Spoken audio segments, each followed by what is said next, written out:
বাংলার মান বাড়াতে নবান্ন থেকে মুখ্যমন্ত্রী মমতা বন্দ্যোপাধ্যায় নির্দেশ দিয়েছেন প্রশাসন ও পুরসভাকে হকার্স উচ্ছেদের।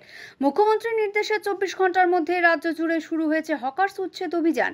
আর সেই অভিযানে বুলডোজার নামিয়েছে প্রশাসন। এতদিন বিজেপি শাসিত উত্তরপ্রদেশে মুখ্যমন্ত্রী যোগী আদিত্যনাথের প্রশাসন বেআইনি কারবার রুখতে বুলডোজার ব্যবহারকে রাজনৈতিক ইস্যুতে পরিণত করেছে। যোগীকে বহু মানুষ বুলডোজার বাবা বলেও ডাকেন। এবার বাংলা পেল হকার উচ্ছেদ ইস্যুতে বুলডোজার দিদি। খাস কলকাতায় বাম আমলে অপারেশন সানশাইনের নেতৃত্ব দিয়েছিলেন প্রয়াত ক্রীড়ামন্ত্রী সুভাষ চক্রবর্তী। রেলপথের সম্প্রসারণের জন্য শিয়ালদহ বজবজ লাইনে ঢাকুরিয়ার গোবিন্দপুর রেল কলোনি উচ্ছেদের তীব্র বিরোধিতা করেছিলেন তৎকালীন বিরোধী নেত্রী তথা মুখ্যমন্ত্রী মমতা বন্দ্যোপাধ্যায়। সেই আন্দোলনের সামনে দাঁড়িয়ে বুদ্ধদেব ভট্টাচার্যের সরকার নোনাডাঙ্গায় পুনর্বাসন দিয়েছিল বস্তিবাসীদের। দীর্ঘদিন বাদে রাজ্যে আবার হকার্স উচ্ছেদ অভিযান ফিরল। ইতিমধ্যে কলকাতা সহ রাজ্যের নানান প্রান্তে সরকারি জমি বেদখল হয়ে গিয়েছে। 2010 সালে রাজ্যের ক্ষমতা দখলের সময় পরিবর্তনের সরকার স্লোগান দিয়েছিল পুনর্বাসন ছাড়া উচ্ছেদ নয়। সেই কাজের সফল প্রয়োগ দেখিয়েছিলেন উত্তর 24 পরগনার হাবড়ায় তৃণমূল নেতা তথা প্রাক্তন খাদ্যমন্ত্রী জ্যোতিপ্রিয় মল্লিক। হাবড়ায় যশোর রোডের দুধারে হকার্স মুক্ত করতে হকার্স মার্কেট আগে তৈরি করেছিলেন তিনি। তারপরই হাবড়ায় যানজটের সমস্যা কিছুটা মেটে। লোকসভা নির্বাচনে শহরের ফলাফলে পিছিয়ে পড়েছে রাজ্যের শাসক দল। শহরের শিক্ষিত মানুষের কাছে তৃণমূলের গ্রহণযোগ্যতা কি কমেছে তা নিয়ে চলছে তাত্ত্বিক আলোচনা। তারই মাঝে মুখ্যমন্ত্রীর নির্দেশ বাংলার মান রক্ষা করতে সক্রিয় হতে স্থানীয় প্রশাসন থেকে পুলিশকে। রাজ্যের নানা প্রান্তের মতোই কলকাতার উপকণ্ঠে সোনারপুরে উচ্ছেদ অভিযান করে পুর প্রশাসন।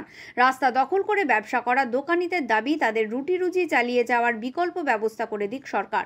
মহিলা হকার্সরা এদিন একযোগে দাবি তোলেন লক্ষ্মীর ভান্ডার নয়, সম্মানের সঙ্গে ব্যবসা করার অধিকার দিক সরকার। আমার বাজারে এখানে দোকান আছে, আমরা চাইছি দিদির কাছে হাত জোড়া করে প্রার্থনা করছি যে আমরা প্রত্যেকে যাতে করে খেতে খাই, আমাদের ছোট জায়গা হোক আমরা করে খেতে চাই, সেই রকম প্রতিষ্ঠান আমাদের দিক। আমরা কেন উচ্ছেদ হতে চাইছি না, আমরা লক্ষ্মী ভান্ডার চাই না। আমাদের বাড়িতে এই যে ছোট বাচ্চারা আছে স্কুলের মাইনে আমরা সেগুলো কোথায় পাবো? স্বামী দোকান কি করে খাওয়া চাই না আমাদের